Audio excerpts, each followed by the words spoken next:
वज़ीर आज़म शहबाज शरीफ 2 रोज़ा दौरे पर अज़रबैजान पहुँच गए। 17वीं ECO सरबराह इजलास में शिरकत करेंगे। वज़ीर आज़म की आलमी रहनुमाओं से 2 तरफ़ा मुलाकातें भी मुतवक्के। बाहिमी दिलचस्पी के उमूर पर बातचीत की जाएगी। वज़ीर आज़म ECO इजलास से खिताब भी करेंगे।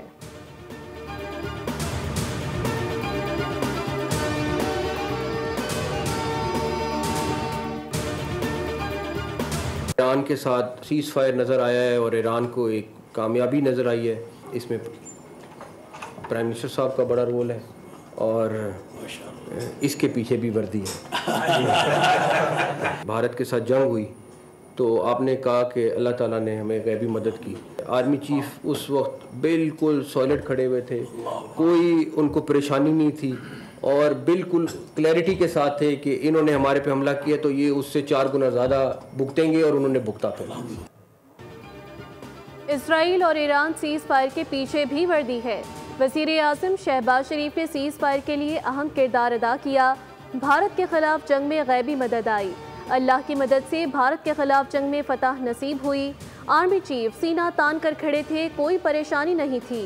वफाकी वज़ीर दाखिला मोहसिन नकवी की न्यूज़ कॉन्फ्रेंस, कहा जवाबी कार्रवाई में भारत की शहरी आबादी को निशाना नहीं बनाया। तलाल चौधरी ने कहा दहशत गर्दी के खिलाफ जंग में हम सबको मुत्तहिद होना होगा। हमने नफरत और फिरका वारियत का शिकार नहीं होना। मौलाना अब्दुल खबीर आज़ाद बोले क़याम अमन से मुतालिक हम हुकूमत का हर तरह से साथ दे रहे हैं। मुल्क की सलामती के लिए हम सब मुत्तहिद हैं। पाकिस्तान पर जारियत मुसल्लत करने वालों को इबरतनाक शिकस्त हुई। मौक़े हक में इत्तेहाद, यकीन और मजबूत अज़म के साथ कामयाबी मिली।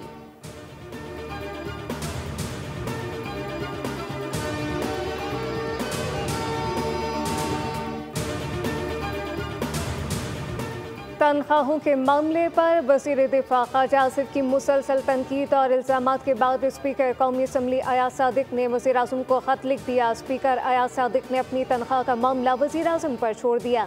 कहा कि तनख्वाह के मामले से मेरा कोई ताल्लुक नहीं और ना ही दिलचस्पी है। तनख्वाह बढ़ाने का फैसला वफाकी काबीना का है, मेरा नहीं। बेशक मेरी तनख्वाह मत बढ़ाएं, मगर मेरा इस मामले से कोई लेना देना नहीं।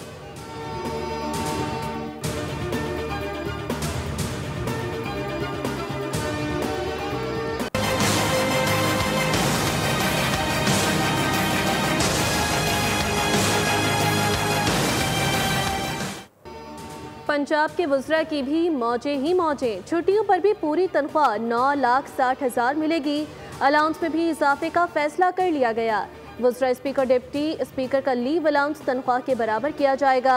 अवामी नुमाइंदों के कवानीन का तरमीमी बिल 2025 पंजाब असम्बली से मंजूर कर लिया गया।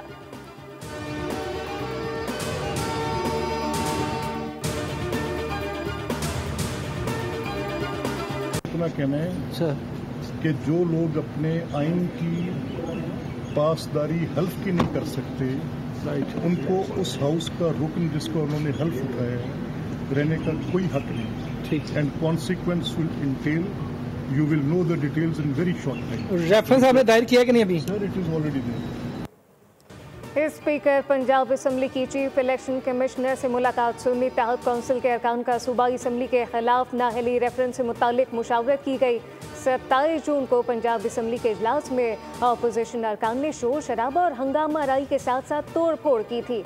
मुलाकात के बाद मीडिया से गुफ्तगू में स्पीकर पंजाब असम्बली मलिक अहमद खान ने कहा कि 26 अरकान के खिलाफ नाअहली रेफरेंस दायर कर चुके। आइन के खिलाफ वर्जी किसी सूरत बर्दाश्त नहीं होगी। ऐवान के तकद्दुस की हिफाजत करना मेरी जिम्मेदारी है।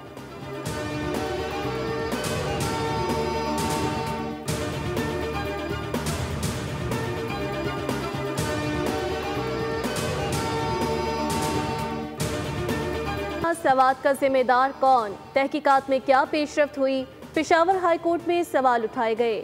कमिश्नर RPO हज़ारा, चेयरमैन प्रोविंशियल इंस्पेक्शन टीम अदालत में पेश। चेयरमैन इंस्पेक्शन टीम ने अदालत को बताया सवात का दौरा करने के बाद तहकीकात कर रहे हैं। मुख्तलिफ महकमों की कोताही सामने आई है।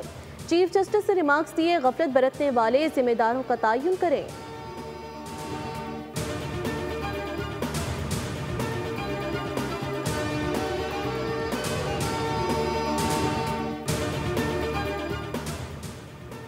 वज़ीर आला खैबर पख्तूनख्वा अली अमीन गंडापुर ने कहा कि गवर्नर खैबर पख्तूनख्वा की मेरी हुकूमत गिराने की हैसियत नहीं।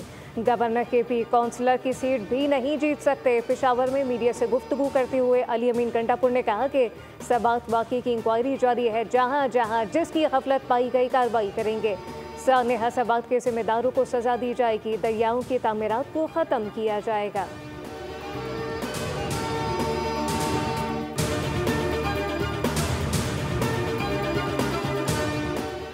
Air chief marshal Zaheer Babar Sidhu का स्पीकर कौमी असम्बली के नाम इजहार तशक्कुर का खत। एयर चीफ की स्पीकर कौमी असम्बली एयाज सादिक के पार्लिमानी किरदार की तारीफ। कहा, कौमी यकजहती कायम करने के लिए स्पीकर का किरदार काबिल सिताइश है। कौमी इत्तेहाद के मुजाहरे पर पाक फ़ज़ाइया शुक्रगुजार है। कौमी इत्तेहादी यकजहती ने दुश्मन के नापाक अज़ाइम को खाक में मिलाया। कौमी असम्बली के मौजूद अरकान की पाक फ़ज़ाइया के हक़ में यकजहती काबिल फ़ख्र है। पाक फ़ज़ाइया मुल्क की सरहदों के दिफा के लिए हर लम्हा तैयार है।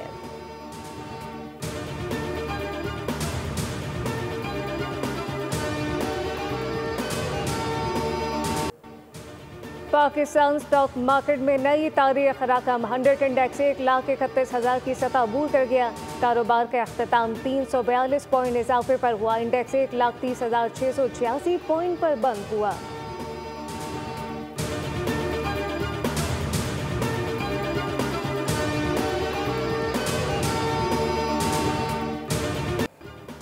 कराची के बासियों के लिए खुशखबरी। कराची में रवा माह बारिश के 2 से 3 स्पेल की पेशगोई।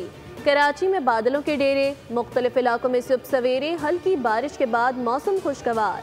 मियांवाली और गिरदोनवाह में बादल बरस पड़े। कोयटा, लाहौर, इस्लामाबाद, पेशावर, कश्मीर और गिलगित में बारिश की पेशगोई। महकमा मौसमियात के मुताबिक आज कोयटा, ज़ियारत, बोलान और कल्लात में चंद मकामात पर बरसात होगी। सिंध में भी कहीं कहीं बारिश हो सकती है। 5 से 8 जुलाई के दौरान शदीद बारिशें होंगी। लाहौर, सियालकोट और नारोवाल में अर्बन फ्लडिंग का खदशा। दरियाओं में सैलाब, नदी नालों में तुग़यानी और बालाई इलाकों में लैंडस्लाइडिंग मुतवक्की। NDMA की शहरी को गैर ज़रूरी सफ़र से गुरेज करने की हिदायत।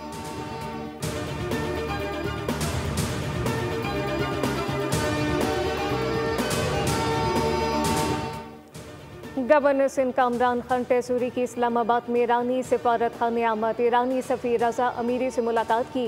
गवर्नर सिंध का इसराइली जहरियत में शहीद अफराद को खराज अकीदत। ईरानी सिफारत खाने की ताज़ियती किताब में तासुरात दर्ज किए। गवर्नर सिंध ने कहा कि ईरान के खिलाफ इसराइली जहरियत की शदीद मज़म्मत करते हैं। वज़ीर आज़म शहबाज शरीफ की भरपूर हिमायत पर ईरानी सफ़ीर ने शुक्रिया अदा किया।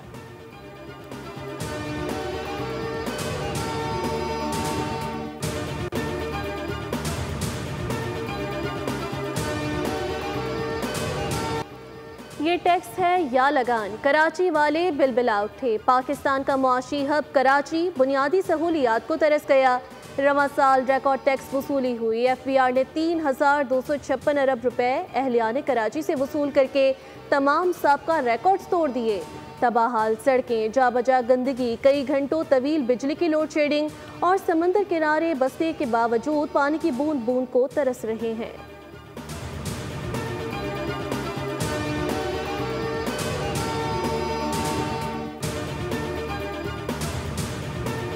फिर कराची पूरे मुल्क में सबसे ज़्यादा टैक्स देने वाला शहर बन गया है कि कराची न सिर्फ पाकिस्तान का मुआशी हब है बल्कि कराची ने अपने ही गुज़श्ता साल के रिकॉर्ड को भी तोड़ दिया है कि आप सबसे ज़्यादा टैक्स देने वाले शहर को कुछ देने के लिए तैयार नहीं हैं।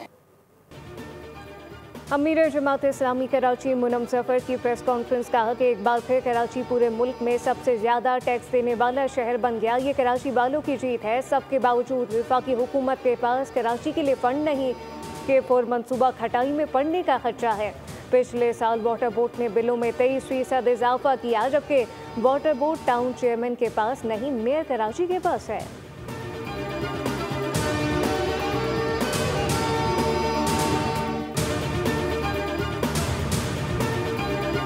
अली अहमद गंडापुर को या PTI को अपोजिशन की ज़रूरत नहीं है। वो खुद अपनी अपोजिशन खुद है।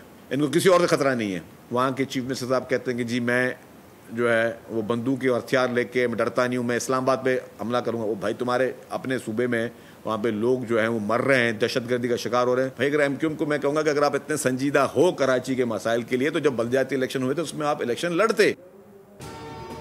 जमाते इस्लामी वाले अपना काम नहीं करते, तनकीद करते रहते हैं। इल्ज़ाम लगाने वालों ने आज तक कुछ नहीं किया, सिर्फ प्रोपेगेंडा किया।